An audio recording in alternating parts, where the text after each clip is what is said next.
and identified 12 needs that men and women had coming out of jail, from food, shelter, clothing, which are your basic, Maslow's needs, to housing, jobs, clothing, a job, rebuild your relationships with your family. So we attempt to, through our programming, address those needs.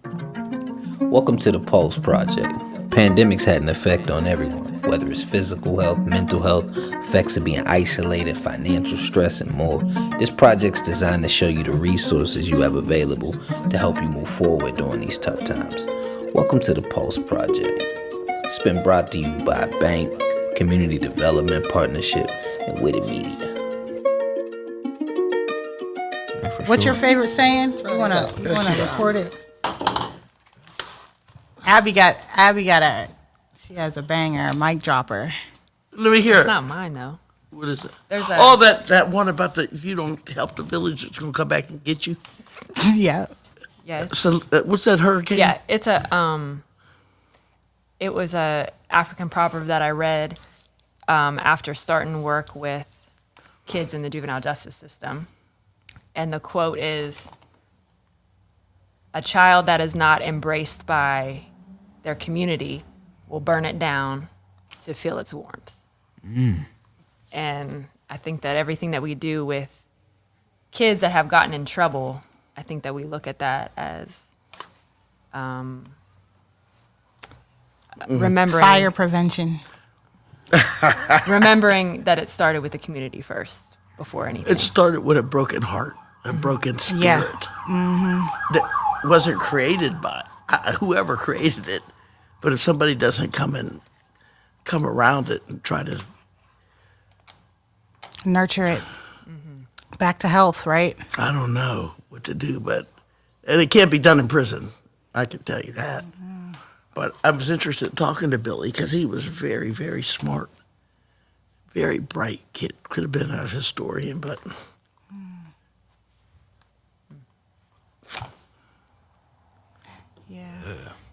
Yeah, I feel like that statement is definitely true. They will burn the community, damage the community in some form or fashion, and all of. I usually think it's in the name of generating income, but, I think that's true. You know what I mean? When you have programs like these or just community members, you learn more. Once you learn more, you can you do better. Yeah. You know better, you do better, right? It's like the safety thing. It's like the fire is the safety. Whenever you're in the woods alone, you start a fire for warmth, for light, to cook, for protection. And when these kids are not feeling safe, they have to create their own safety. And so they're going to do what it takes to burn to it get down some response. so that they can so that they can feel safe. So how does Trails, kind of fill that void, with the youth? Like, what I know you guys I got a lot of programs, but what specifically for the youth, do you guys do? well, we go to where they're at. Number one, I think we go where they're at, and we haven't left. Our programs are 20 years old. A lot of funding has come, and people come and they go. I think we've been around for 30-some years. It's big. Says a lot. And so they're used to coming and doing what they call drive-bys. And I think one thing I learned from the guy, Pastor Williams, and his father, well, they didn't like that type of programming. They liked, if you have a church in Beaver Falls, they should be serving the children of Beaver Falls. That we are, the Bible says, in fact, there was a guy, I can't remember his name, came from Philadelphia, and he said, we shouldn't even be dealing with social services. That the Bible says that you should be taking care of your own, So I think that he had a problem with, like, a church from Aliquippa coming and dealing with kids from Beaver Falls. It should be the church's job to do that, or a community's job. And I think that it makes sense because you're right there. You might most likely know the family, the kids, the history. You can do it all year round. Don't do it in Christmas. You know their birthday. You know when they're going to school. So kind of our programs that Abigail and Colby have done is kind of expanded that or dealt with that need on a community basis. Because the summer program and the after-school program have allowed us to have programming all year round.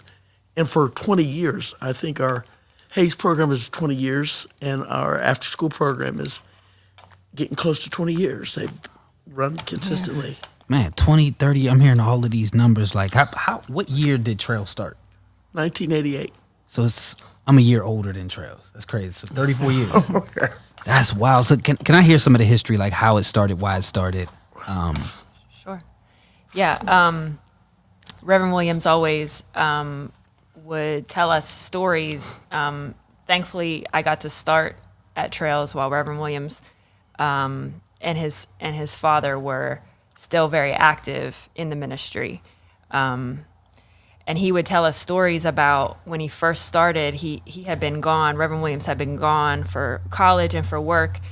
And then when he would come home and visit Beaver Falls, there were a lot of his friends and people that he knew that were going to jail for different reasons. And it broke his heart.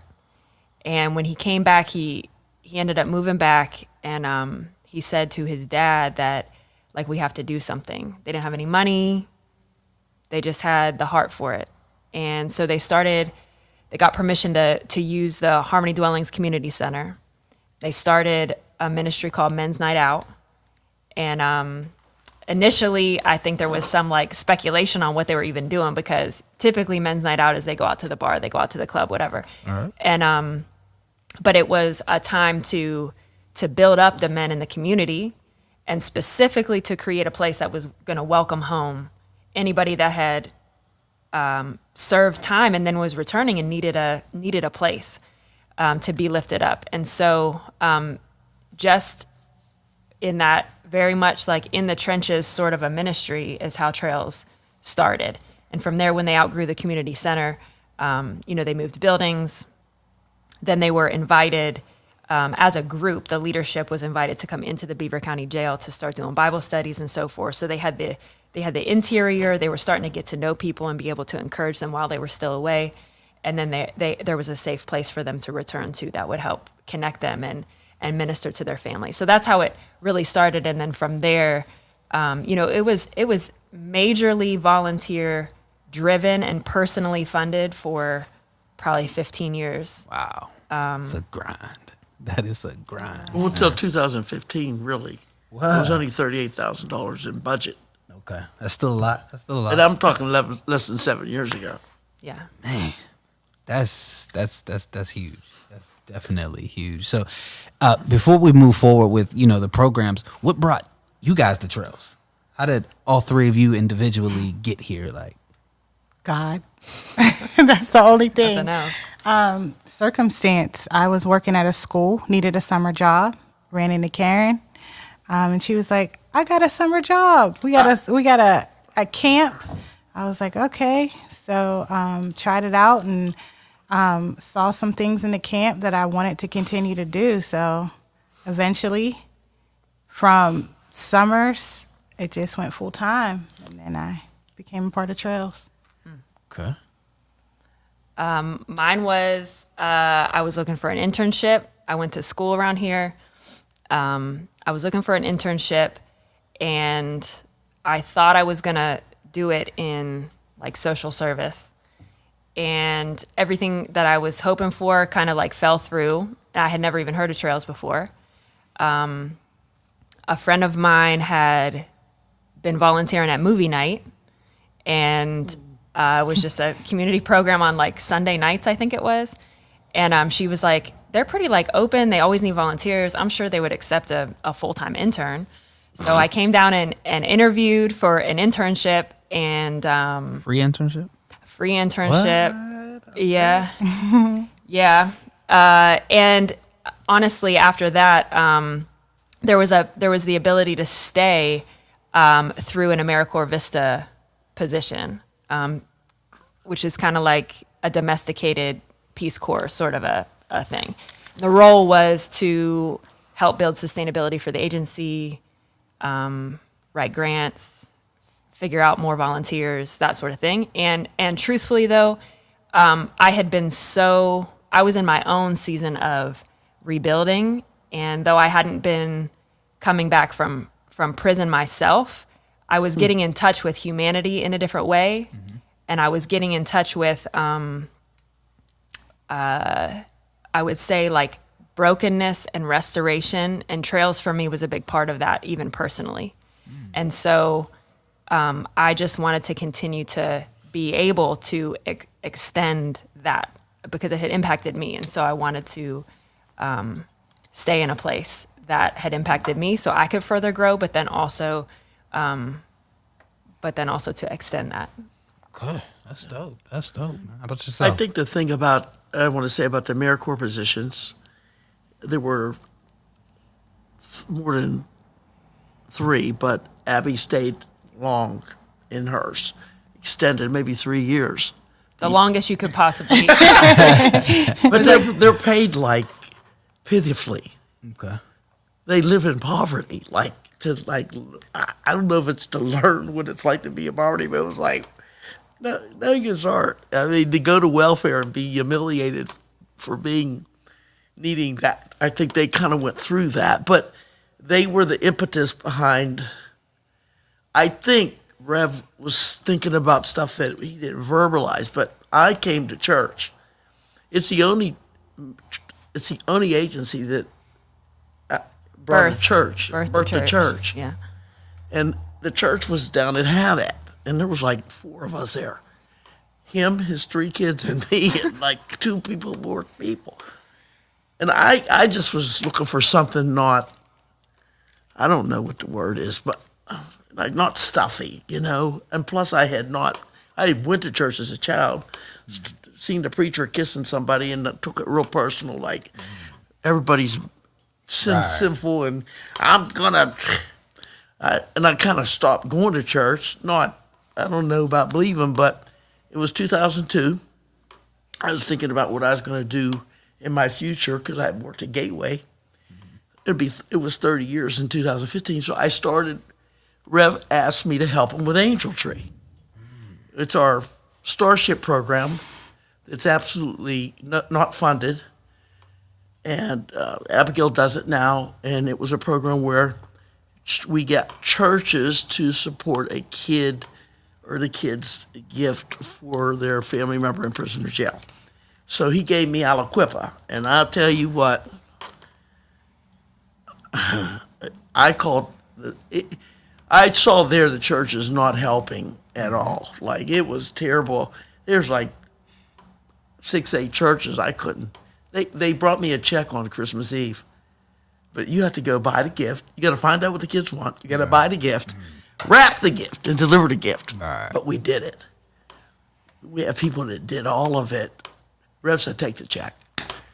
We're just going to do the rest of it. So I started being involved with him, and then I believe Abby and Caitlin Rhodes, DJ, several others came on.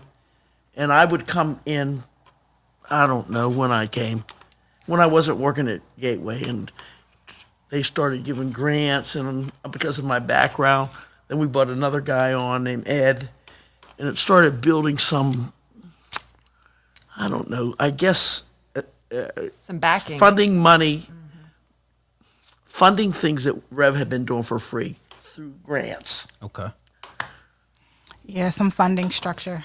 So funding structure. So All right. So now you're Yeah. all here. we're all here. All right. So let's talk about some of these programs that you guys got. We can talk about Angel Tree first. I watched an interview you did maybe about 4 years ago with the guy. I believe he was like a doctor or something. Yeah, chiropractor. Okay. Yeah. Yeah, I try to do my research before every interview. Break down that Angel Tree a little bit for those who don't know about Angel Tree. Yeah, we partner with Prison Fellowship, which is a national organization that does a lot of reentry work, and they have volunteers that go into state and federal penitentiaries all over the United States, and then they disseminate, they gather all the information on families at that level, and then they disseminate to local bodies. And so since 2001, Trails has partnered with Angel Tree to be kind of a county coordinator of that initiative here. So there are churches that kind of write in and want to participate themselves, but Trails kind of blankets the whole county and keeps track of what's going on with names of families that are coming from all state and federal institutions through prison fellowship. And then I work with Chaplain Ugaletti at the Beaver County Jail to implement an application process here. And we run that for a good month, if not 2 months, headed into the Christmas season to generate, to find out what kids are going to be separated from their parents just due to local incarceration. And then we work with churches, organizations, individuals, Bars. Bars. I mean, there's bodies of people who are passionate about Bars. caring for kids whose parents are incarcerated, and so we sponsor between 250 to 350 kids each Christmas season, and that's personalized. The parent that's in jail gives us the information, but then we contact the families to get sizes and specifics, and there's amazing opportunity even sometimes for the moms and dads that are in jail to share something that they had talked to their kid about on the phone that they wanted to get to their kid, that we are able to then be the hands and feet to get that exact thing, and then to deliver that to the kids. So it's we get to do the deliveries, we get to do the whole process and kind of coordinate that. So if I go to prison, my kid can get a PlayStation? We have a limit on it. How about if you got 9 I'll kids, do it. 9 different babies' mamas that all want a PlayStation? Right. But I think this is powerful as someone who grew up here in this culture, and I've always felt like nobody's cared about individuals in prison. It's always been, you did the crime, that's on you. Whether it's trying to come out and get a job while you're in there, it's like you're gone. And then when you come back, there's no resources. So it seems like Trails, and like you said, when we were talking last week, you're really filling the void that, nobody else is filling. You know what I mean? I respect you guys a lot for that. That Angel Tree sounds like a lot of kids are happy, So Well, they're happy not because of us. They're happy because they get it from their mom and dad. Yeah. Yeah. The don't even parent, know. We the don't parent take the writes credit. the parent writes a message. Yeah. And we put that exact wording, everything on the gift. And we make sure when we deliver the gift, we point out, it doesn't matter where we're even from. This is from your dad. And they'll be like, what? They'll be like, how?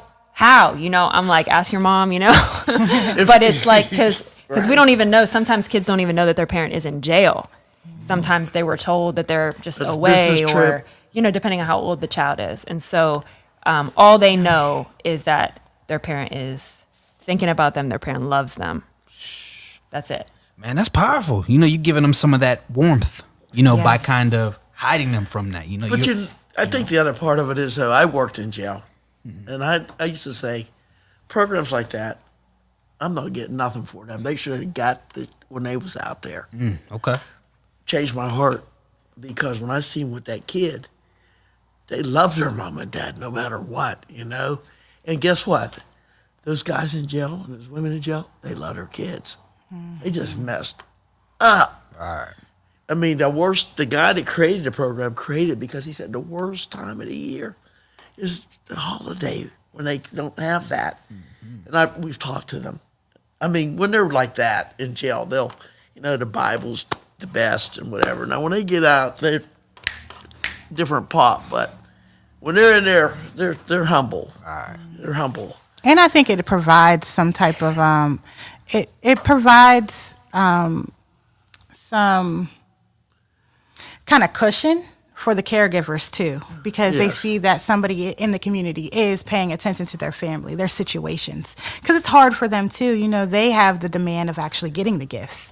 You know, they're not away, but they're right here in the thick of it. And so having somebody, you know, reach out to them and say, hey, you know, I care about your family in this kind of way, and let me see you for a little bit, I think helps some of the caregivers too really feel supported, which is important. You know, we need support, especially in tough situations when we're dealing with emotions and generational levels of hurt and obstacles. You know, to have that community say, "I see you," is important. Facts. And the church, some of these people go over and beyond. They go in, that kid wasn't on the list. They get that kid. It might have not been the baby's daddies or the mamas, and they get Christmas trees and food vouchers, and they just come around it like, And that's the point of it, right? yeah, right. The point is to give a conduit to build the relationship Yeah. between And the so they church and do the it, community. and So they just do too good like that. I think that's a great thing when they take it all. Okay. it's not funded, but it's priceless. Remember that. Sometimes we're challenged by the priceless programs and the amount of time we take in doing it, and is taking away somebody from their funded job. But so far, so good.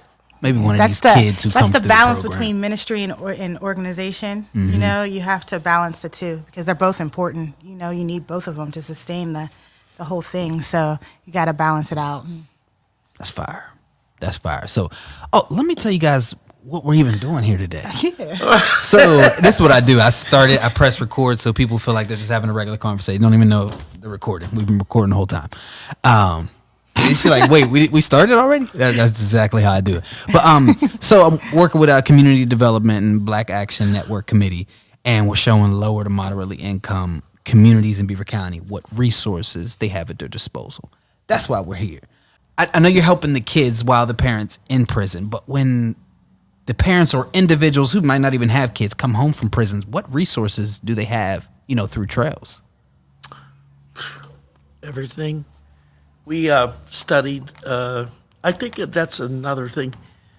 Abby talked about a period of time of really looking at stuff at Trails. There have been some very adequate time that we used to research things.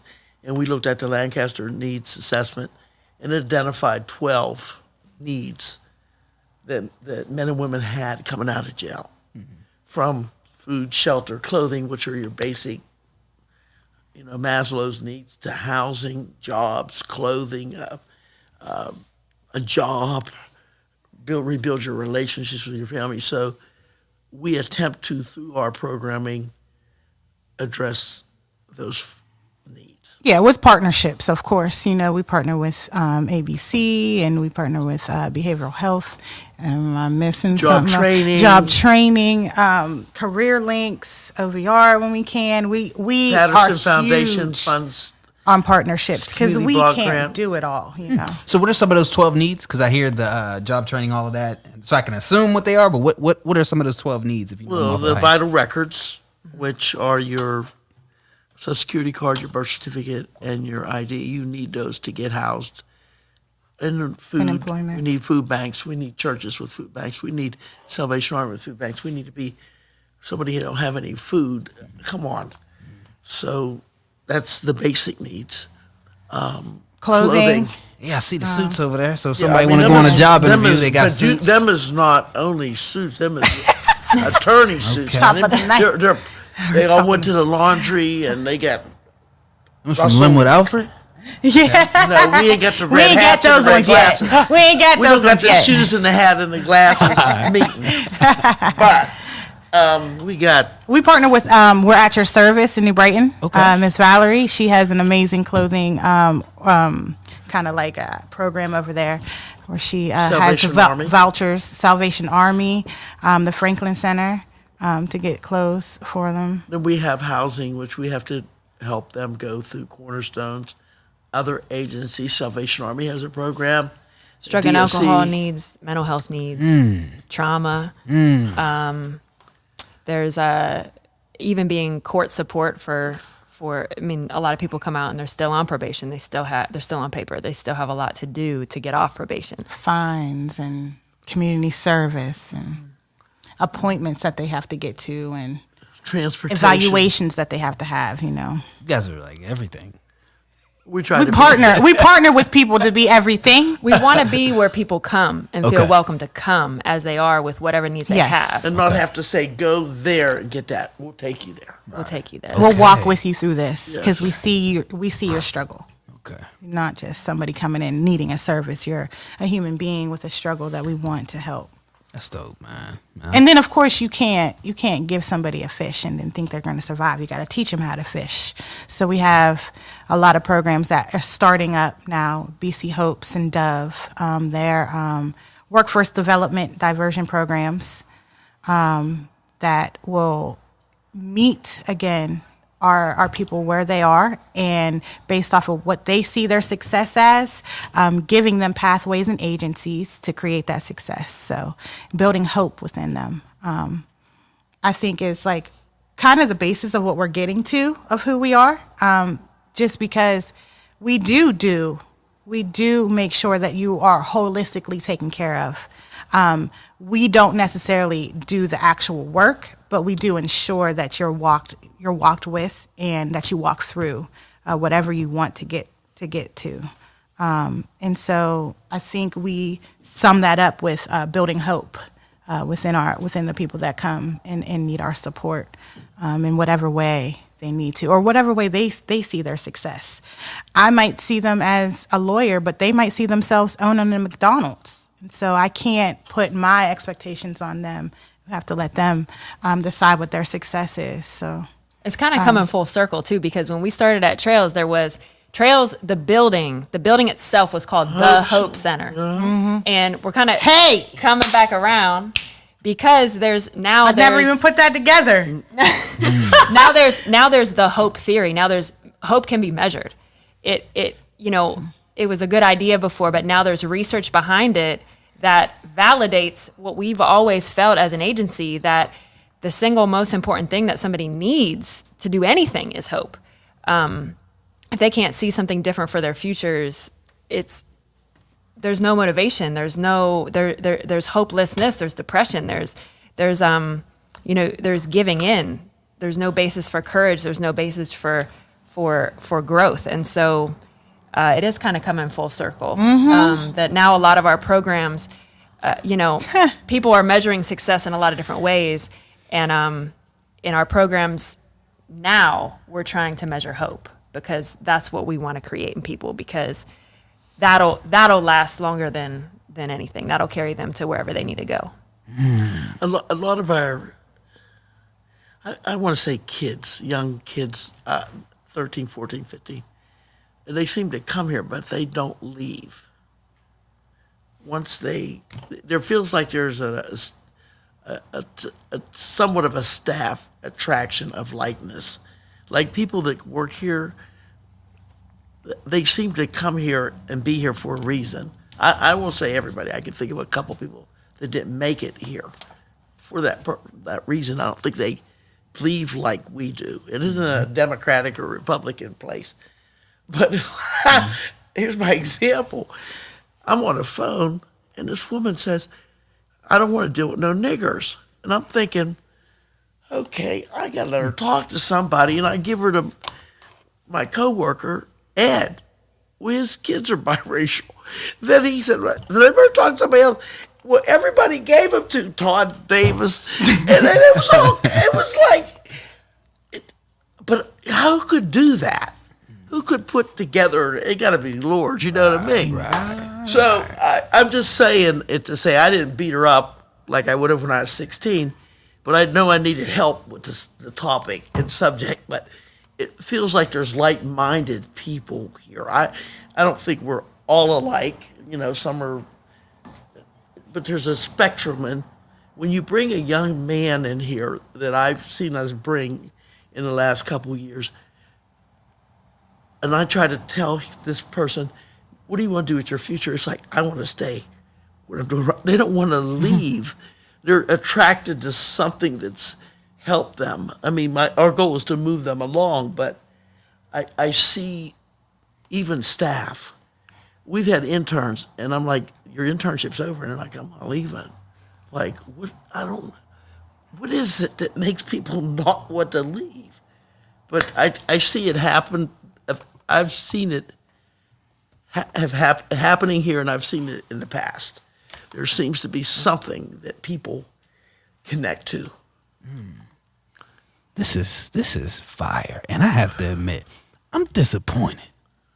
Why? Because how am I, like, I've always known about Trails, but where is the online presence? I hear you guys speak. Well, I hear Seth, gas after gas. If you're willing to volunteer your services and time, our nonprofit organization would be blessed So you need help in that aspect. with your expertise. Because Yeah. I'm hearing you guys speaking like, Yes, so yeah, the We're so world in- needs we're so this. ministry like. We're so in it that there's not a social media director here. There's not a fundraising committee. There's not We lack all a these lot. things that we lose money on our fundraisers. I'm not kidding at all. Colby's run the only couple successful fundraisers we've had. We end up giving out all the dinners we're trying to sell. We end up, and so we there's nobody here that specializes with that kind of, I would say, I don't know, that sort of development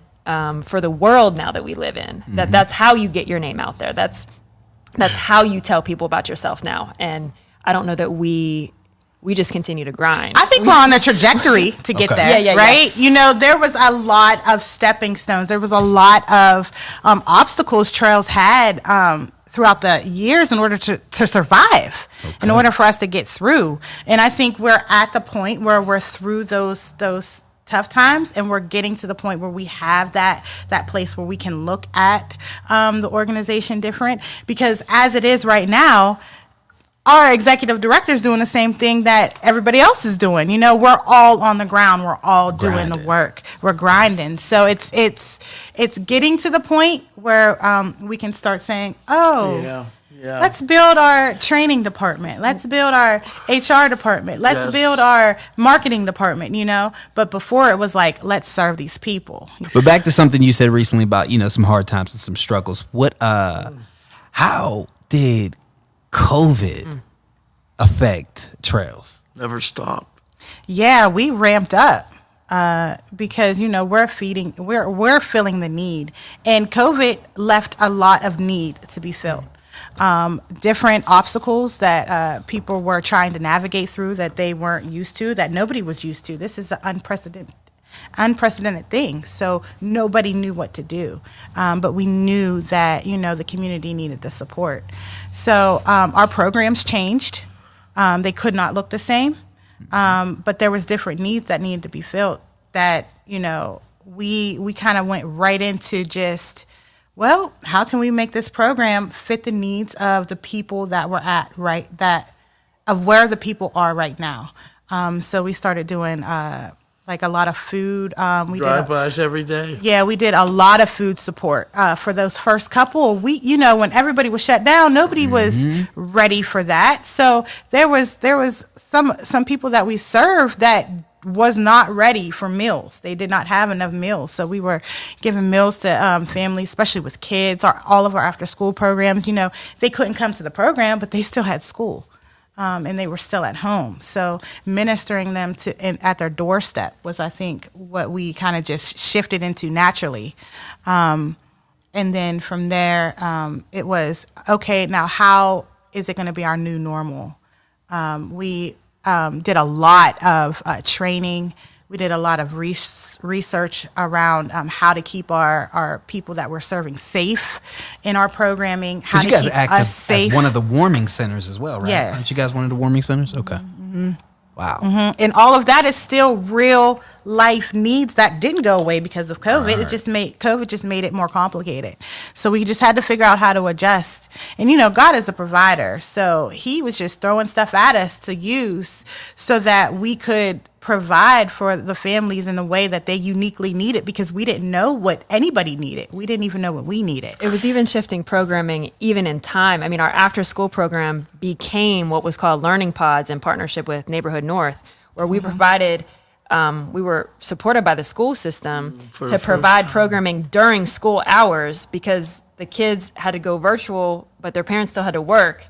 So they didn't need after school programming anymore. They needed during school programming. So we created something specifically and intentionally for kids who were slipping behind because of the digital learning, and providing a place that they could come because they needed hands-on. They needed to be around people.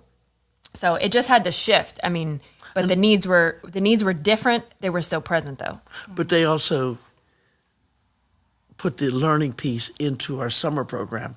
Kids didn't like it, but because how far we learned through some reading that if a kid doesn't get competency of reading and writing and arithmetic by 5th grade, they're going to prison. High risk issues.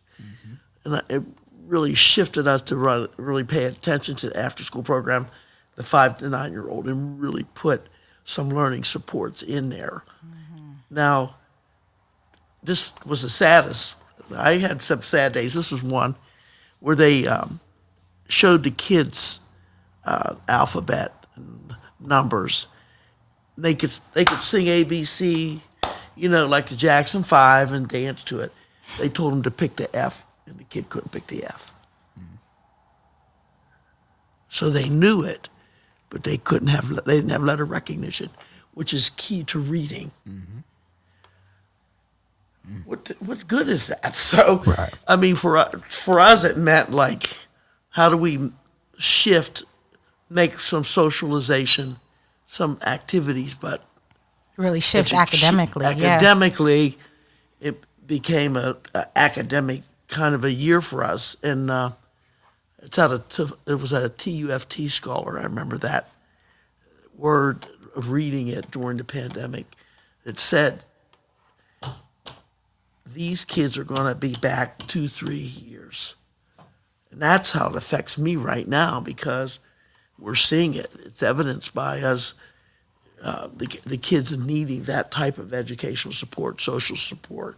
I mean, last summer we dedicated the whole summer to play with them, teaching them to play, which is a challenge for me, because they like to play on the phone. They like to play. Their gadgets were not my gadgets. I know play techniques for my day and time, but I don't know today.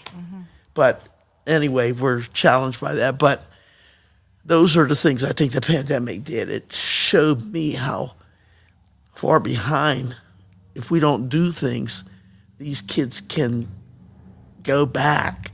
And we learned through our program with Neighborhood North that the kids didn't go ahead, but they didn't go back. Right. They stayed the same. Yeah. Which is So how do you measure stay the same? Right. You'd say, oh, that's good. Well, that's good. Right. during COVID. So yeah, absolutely. that's one thing I learned about COVID. It didn't take us down. We went, and then some of the things that Rev had brought to the agency through virtual visitation, because we weren't allowed to go into prisons, we had to bring the prisons to the families through the virtual visitation program, which is one that Abby does, her staff.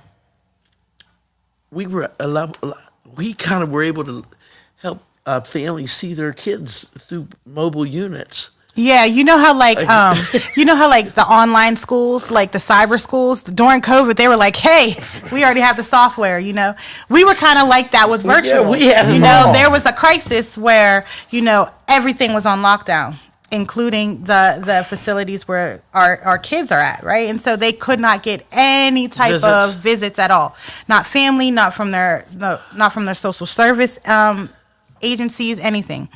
And so we were kind of just like, oh, we've been doing this for years. But then they kind of got wise and was like, oh, we can do this ourselves, yes. right? And Was so we good. were like, oh, okay. But it gave us an opportunity to go deeper into the other mentoring things. piece. of virtual, which is where we were heading anyway, because they were coming out. They needed support transitioning back into the community. And so we were working with the families while the kids were in placement, getting to know the families separately, getting to know the kids separately and together. And then they were coming out and they were like, oh, well, can you work with them more? And so we started working in the aftercare setting, getting them settled into their communities, and kind of just moved in that direction. Then with virtual, once everybody was like, hey, we can do the same thing. We have the same software now because COVID kind of forced us all to be virtual. So I think it kind of gave us permission to look at our programs differently too. Because I think that we were kind of like safe in what we were doing before COVID. We knew what we were doing. We were kind of safe. We knew kind of where it was going. And it kind of just like jolted us a little bit and allowed us to kind of open ourselves up to different possibilities and ways of thinking. I know it did for me. I thought I was intentional, and I definitely wasn't. COVID taught me that. Yep. I would say the only other way I can, just some big hits that we had was during COVID, a lot of relapses. During COVID, a lot of overdoses. We lost a lot of clients. We lost a lot of clients. With the pandemic, checks that were coming with people who weren't in a stable place. It was bad. Yeah, it was challenging to navigate for them. And then if they have mental health and we can't come around you, you got to be safe. I think of Will, that killed him, literally. Yeah, the isolation for some people was rough. Yeah. It's tough. And it changed our whole staff. I'm not saying negative or positive, people work from home and some of us stayed at work, and it didn't mean work wasn't happening. Stuff was still happening. Right. But it's allowed people to have that kind of freedom or trust, I think, too, because nobody's questioned. But you have to be accountable, too, So it kind of grew me up a little bit as a supervisor, like, you have to trust your people doing what they're supposed to do, and people call, oh, I see so-and-so down Foodland. Doesn't matter. We learned that it doesn't take 8 hours to do all of the work that we're doing. Right. Yeah. Sometimes you can knock it all out in 2 hours, So what are some other things that Trails does? Like what are some things you guys got going on that you might want to let the people know about? I think our biggest move is Dove. Yeah. Is our work. I mean, for a lot of times we depend on people to hire these individuals. The pandemic did that too. It took the jobs away that normally our clients get. McDonald's, food service, that industry. And we must have wrote a bunch of stuff I've seen during the pandemic, and I thought, but some of it's come to fruition now. And I can remember Colby and Nick and Ed sitting in that corner writing about Dove. Like, do you know, Ed, if he said it one more time about the school being closed, I was going to knock him. He repeats like, do you remember, Delphi's closed. You guys better do something about that. It was an after-school program in Rochester that closed, and there's a need, especially when kids come out of placement. But they were writing about it like 2 years ago, and we found out like about 2 weeks ago.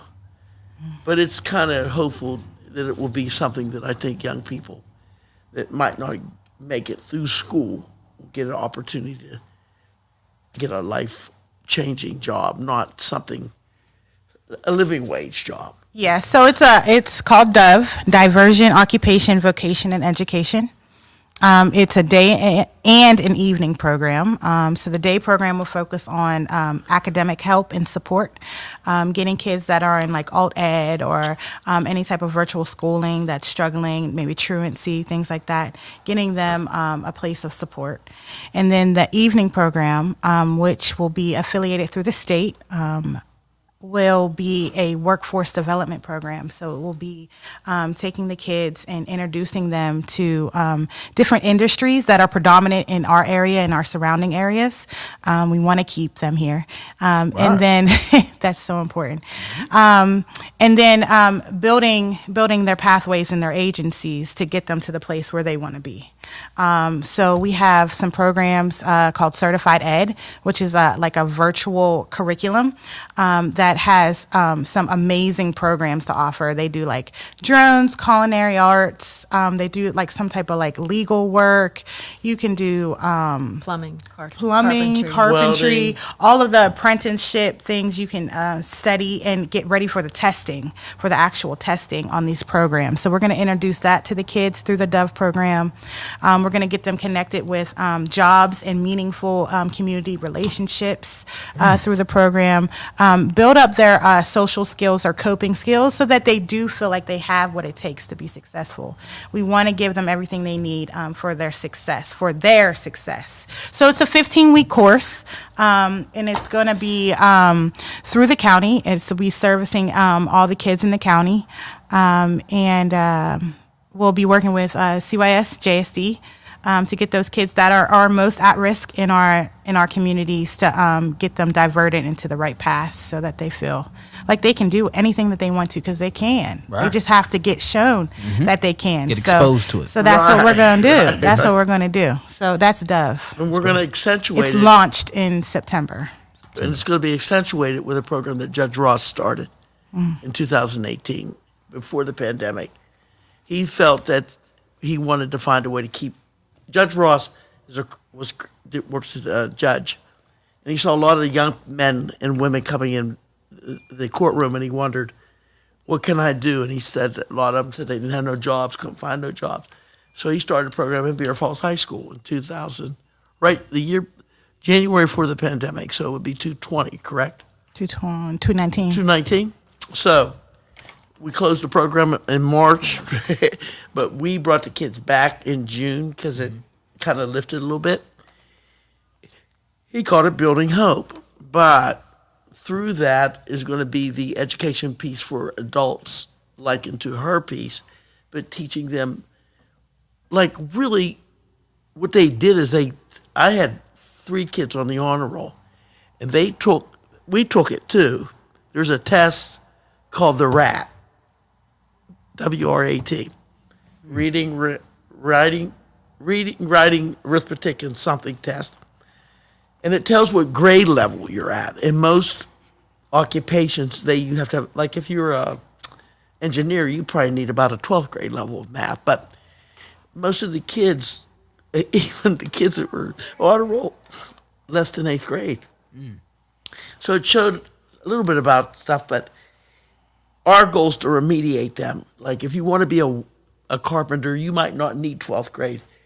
And we're finding through putting kids, because they're in on-the-job training, which is something we're doing through Hope, is teaching kids skills in carpentry, plumbing, electrician, with trained people.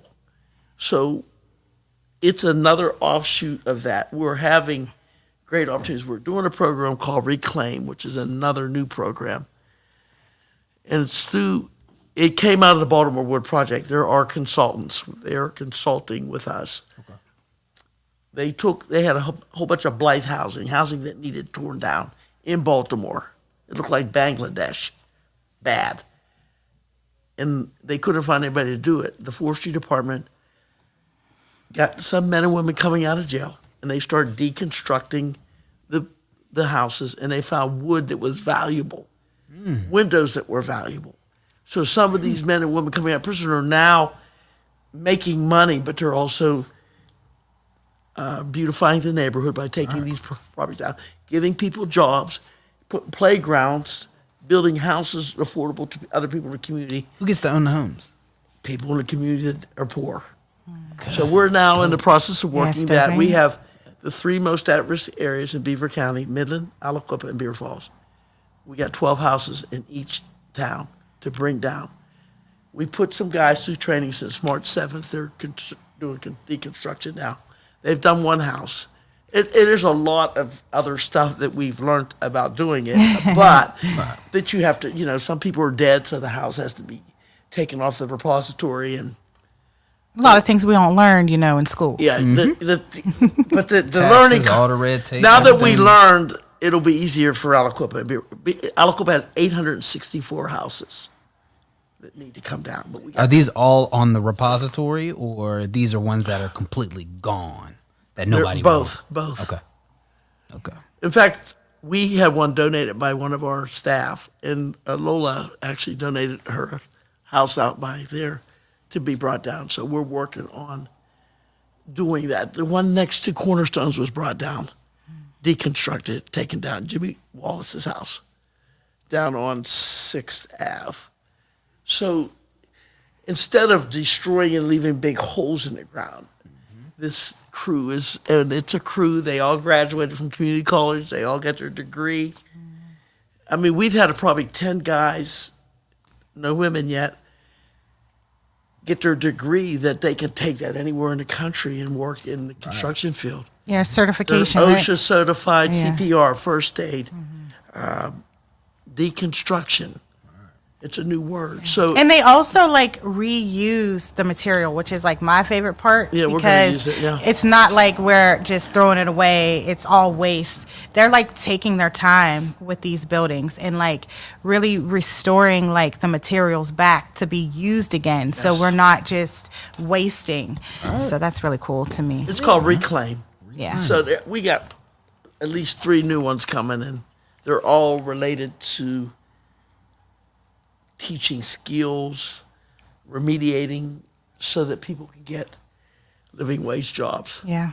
I mean, they're going to put that Portobello, is it called Portobello? The mycelia development. Yeah. They're the looking to Portobello hire building. some of our young people that have gone through our program Yeah. to work there, because they're going to be putting up a theater I'm not sure when that's going to happen. Yeah, there's a lot of campaign, and it's an expensive building. It's not easy being green, Right. but Yeah, that's true. It's the important. only green place in in Beaver Pennsylvania. County. In Beaver County? or Beaver PA? County, first green building So- in Beaver County. Yeah. For your dev program, have you guys ever heard of Zabrion from Aliquippa? Yes. Okay, he has that Yes. coding Yes. thing. Okay, because that Does could he? be. Oh yeah, I have his card. Yep. Okay. We met at the leadership cohort. Good, Yeah. good, Yeah. good, Yeah. good. Absolutely. Well, the last thing before we leave, before all podcasts end, everybody has to rap. What? Rap. Let me turn on the instrumental so we can all get to it. No, I'm joking. I was ready. No, I wasn't. Okay. But no, it was great talking to you guys. If you guys don't have anything else, we can end out. Yeah. Thank Thank you. you so much. Thanks for Yeah, doing thanks this so for much. us. I All right. appreciate it. Thank you guys. Yep. Thanks.